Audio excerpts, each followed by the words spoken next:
Bienvenue au Starter du jour pour bien démarrer sa journée. Aujourd'hui, est-ce trop tard pour moi? C'est une question que j'entends régulièrement, un peu de partout, là où je vais, ou même ici à l'église Momentum, où les gens me posent cette question. Le temps a passé, maintenant, voilà, il s'est passé ceci, cela, telle saison s'est écoulée. Est-ce que tu penses qu'il est trop tard pour moi? Alors, je crois que déjà, suivant l'âge que l'on a, il y a des vraies réalités. Par exemple, à 20 ans, je ne pense pas que tu sois en retard. Tu es en construction. Lorsque tu arrives dans la trentaine, voire la quarantaine, ce sont des années clés où on devrait travailler fort parce que ce sont des années charnières de formation où nous pouvons accomplir et voir la réalisation de beaucoup de choses. Puis quand on commence à arriver dans la cinquantaine, on prend conscience, on le sait depuis notre naissance, mais là c'est comme, ça devient un peu plus réel, on commence à réaliser que le temps a vraiment passé et qu'il n'en reste pas tant que ça. Et pareil, soixantaine, et puis forcément quand on arrive 70, 80, les taux se resserrent. Et on peut se poser la question, arrivé à un certain âge, est-ce que finalement ce n'est pas trop tard? Et lorsque je pensais à ça, je pensais à l'histoire de Moïse, parce que quand on arrive à un certain âge, on doit réaliser, et faire la paix même avec ça, réaliser et comprendre que nous pouvons recevoir une vision de la part de Dieu, travailler pour cette vision. Il n'est pas trop tard pour accomplir et travailler pour la vision de Dieu, mais nous devons être en paix sur le fait que parfois, peut-être, ce n'est pas nous qui allons rentrer pleinement dans l'héritage. On va travailler pour quelque chose où d'autres finalement rentreront. C'est un peu l'histoire de Moïse qui a reçu un appel à l'âge de 80 ans, donc il n'était pas trop vieux, même à 80, pour accomplir quelque chose de glorieux.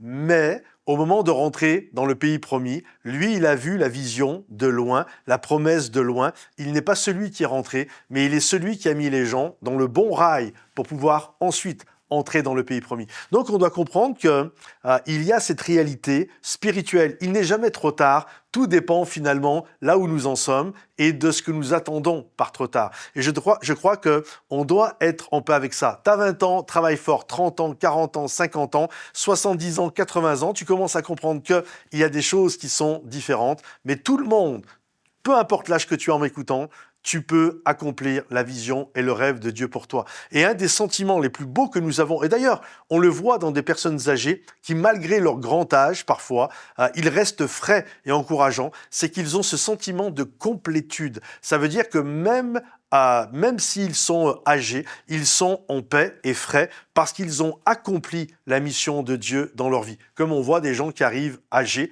et qui sont aigris et qui, comme Saül, voient les jeunes, la génération des David, comme des menaces. Mais en fait, David n'est pas une menace. Il ne vient que prendre la place que toi, tu as gaspillée. Donc, on n'est pas appelé à gaspiller notre place. On est appelé à servir Dieu.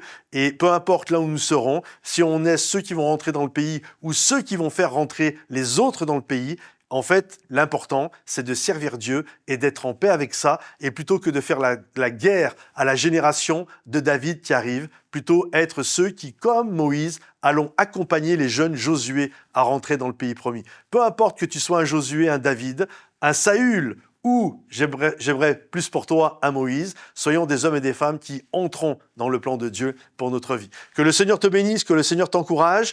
Si ce message t'a béni, pense à le liker, le partager, le commenter. Soyez bénis les amis, bye bye.